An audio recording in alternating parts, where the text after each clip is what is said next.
welcome once again to Good Morning London. Today, we're going to have an expert here as a guest to discuss one of the most relevant topics of today. But first, moving on to the weather with Luis. It's going to rain. Amazing as always, Luis. Thank you very much. Moving on to the next segment, economy. Today, we're going to discuss a topic we've all listened to every day, each day, and now we're all really tired too, and it's Brexit. So, the pound depreciated about 6% in 2 minutes 4 days ago.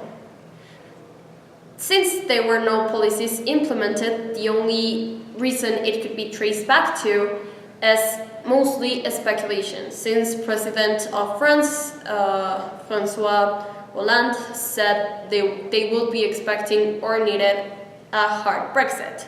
So we have as a guest Sara, an economist expert in the subject here to explain further what's going on with the pound.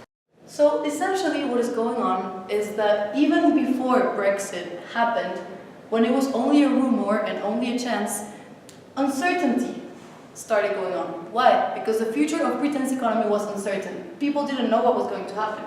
The UK and the Eurozone depended so much on each other economically that the disintegration of that relation was extremely hard to calculate in terms of effects. Also, what happens is there is rumors and clearly speculation prospects for the sterling are not in a good position because the future is uncertain. What goes on with this is that people start selling their pounds because they don't want to have that currency with them since they don't know what is going to happen with it, and stop buying pounds as well because they don't want to hold that currency, as I said already. This all leads to depreciation. That is why the pound started depreciating even before Brexit actually occurred, due to the uncertainty of the future. All of this leads to an infinity of chain reactions in all senses of the British economy, not only on the currency. And essentially what is going on in the present is that, first of all, last week, French President François Hollande said in a conference that this was going to be a harsh Brexit. What this causes is even more panic, and well, clearly people are even less trusty of the sterling pound at the moment, so they start selling it even more and not wanting to buy it. After it was a little stable already, this happened, and so people are uncertain about the future again. Also, what is going on right now is that the pound has been depreciating even more alarmingly for the past week. This is because the effects of Brexit are finally starting to hit Britain. What is going on is that macroeconomically, firms can no longer absorb the costs of Brexit. This means that essentially, since Brexit meant to change the trade agreements with the Eurozone and the EU exports account for 12% of the British economy, imports essentially decreased. One, because of trade, and secondly, because the pound devaluated, so imports became more expensive relative to the pound. What this causes for firms that use imports as factors of production is it increases their costs. So they can no longer maintain the market price that they have. What this causes, once again, as I said, this is a huge chain reaction, is that firms have to increase their market price, and this leads to a cost push inflation, which will lead to further macroeconomic effects. But let's not panic, folks. Not everything is bad here. Before you move on, can I explain cost push inflation? Sure, go ahead, weatherman, economist, weatherman. Okay, so what happens is that since the British pound is depreciating, it is more expensive to bring in imports. Therefore, the cost of productions will rise. This will mean that the aggregate supply will diminish since the price is rising. This will lead to inflation.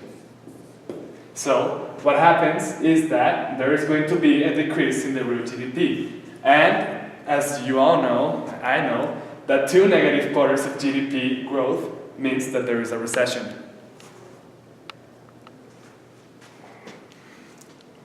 So, as I was saying, not everything is lost, not everything is negative.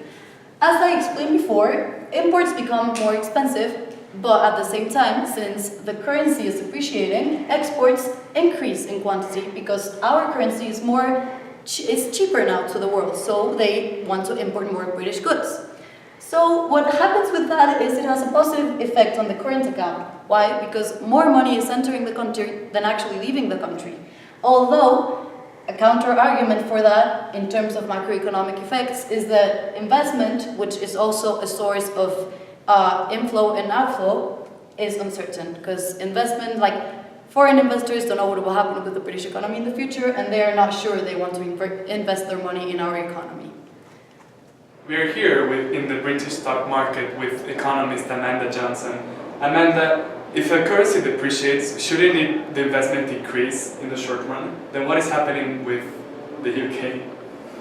Yes, that's indeed supposed to happen in theory. But due to Brexit, the uncertainty in investment is quite large because people are not really sure if they want to invest in our currency because the future of the currency is really uncertain. So that's why that theoretical statement is not complying in this time. Well, thank you, Sara and Luis. That was really interesting. We learn new things every day, don't we?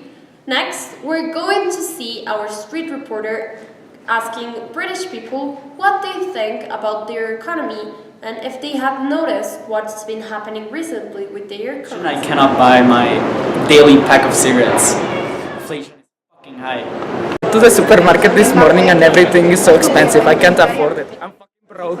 Brexit is the worst thing that has ever happened to us since the death of Margaret Thatcher. I hope you're happy. I hope you're happy. For being with us another day here in Good Morning London. See you tomorrow, same time, same channel.